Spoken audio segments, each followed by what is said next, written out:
থেকে এবার আগমন হবে বাংলাদেশ টপ ওয়ানের ক্লোজে নক করার চেষ্টা আলিফ হয়ে গেছেন নক রাইট যাও সামনে থেকে ফাইট চলছে ক্যাটাস কিনে দুর্দান্ত ব্যবহার প্রান্ত ডাট করেছেন রাইট যাও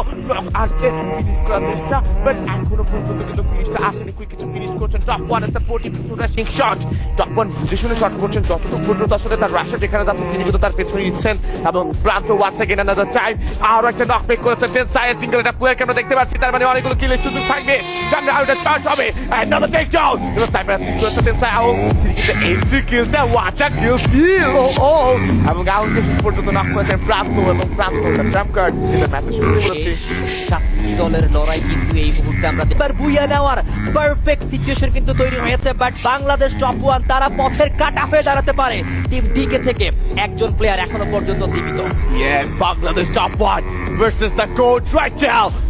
সেরা নাকি বাংলাদেশের টপ ওয়ান কে জিতবে লাস্ট মোমেন্টে ফাইট কে জিতবে তার কাছে বুইয়া আসলেও কিন্তু রাকিব সেজ হাই কারণ রাকিব কিন্তু এই বুইয়া ছাড় দিতে চাইবেন না রাকিবের পজিশনে খুব ভালোই আছে এবং ব্লকার প্রবাবলি একটা জুড়ে দেওয়া হয়েছে এ এন্ড 94 ওপোনেন্টকে উদ্দেশ্য করে পারফেক্ট একটা সিভিলাইজেশন আমরা দেখতে পারবো মিতুল যেখানে যাচ্ছেন একটা রক ডিসিশন মিতুল নিয়েছেন পেছনে প্লেয়ার রয়েছে আলিফ এবার চার্জ হবে নক করেছেন right now pledge on the charge তার দিন হয়ে গিয়েছেন নক প্লেজ অন এলিমিনেট করে যাবে স্কিল আসছে কারোর কাছে প্রেসার করার চেষ্টা তিনি করবেন নক এই মুহূর্তে